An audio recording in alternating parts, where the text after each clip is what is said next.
guys, so today I'm going to show you how to make the jump rings and hooks for Christmas decorations, like this. Now there are many different ways that you can do this and different materials that you can use. I'm just going to show you what I use and then explain to you some other things that you can use.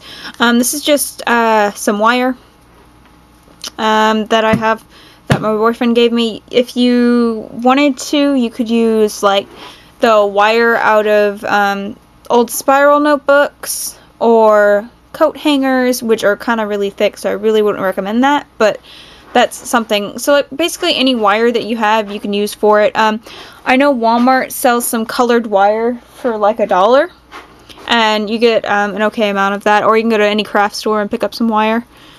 And I was just thinking about this, if you didn't have any like jump rings on hand, if you had some, you don't have to make them, but I'm going to show you guys how to do it anyways. And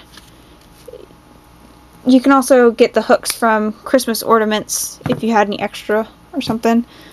So you just cut a good piece of wire, doesn't really matter how big. So I've got these pliers. These are all like jewelry making stuff. I've got some clamps to hold it down if I need it. These are wire cutters. Don't use scissors to cut wire. Get some wire cutters because it'll ruin your scissors. And then I've got these round needle pliers. So to make the jump rings, for the candy, like stuff like this, it's you need a little bit bigger, especially for the snowflakes where you've got the actual big size pony beads, not the mini ones. You're going to need bigger rings than you would normally get or normally make. So what I do, because normally you can just go, oh, that's actually, gotta cut that on end off. Okay. Normally you would just wrap around this one time or a couple times to do a spiral and then cut down the end of it, and then you'd get a bunch of different rings. But how I'm going to do it, I'm going to go around this whole thing twice. And I do that because then you get a bigger loop, like that.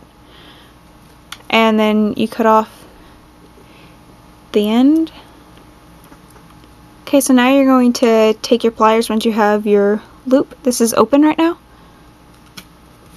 So you take your loop, and if you've got other pliers, or if you want to use the round nose pliers or whatever, I'm just going to use these clamps because it's a lot easier to do it.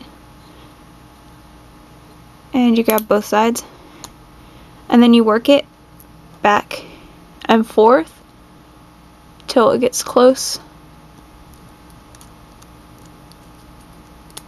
to where it's closed, like that. Again, this aren't really super round because it won't fit on the pony beads that way, but it will hold them on as ornaments, so it's not really something you have to worry about. Let me get the red one. Here we go. So you stick it onto your pony bead like that as it's open. Then you take your clamps,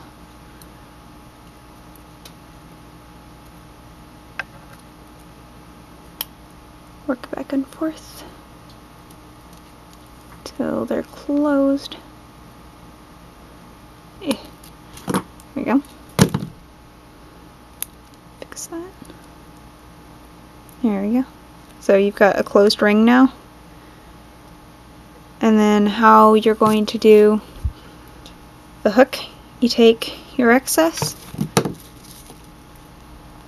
you put it on your wire, clamp it, whirl it around, then you gotta kind of close it. There we go. So you're gonna get something that looks kind of like this, and then bend it back a little bit, and that's going to give you that round that you normally see on the jewelry stuff, but it's going to be an open hook, so when you put it on your ring, you can take it and close it right up against it, like that. And then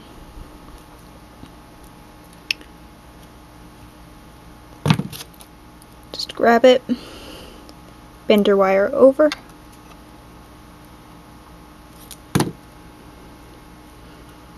wire cutters, cut it, and you have a hook. And that was actually kind of big, but that'll work for the regular sized pony beads. The mini ones, you can actually do regular sized hoops, so just go around the pliers once, which works. But that's a simple way to do it if you didn't have any other things at your house besides some wire. So I hope that was helpful, and I'll talk to you guys later.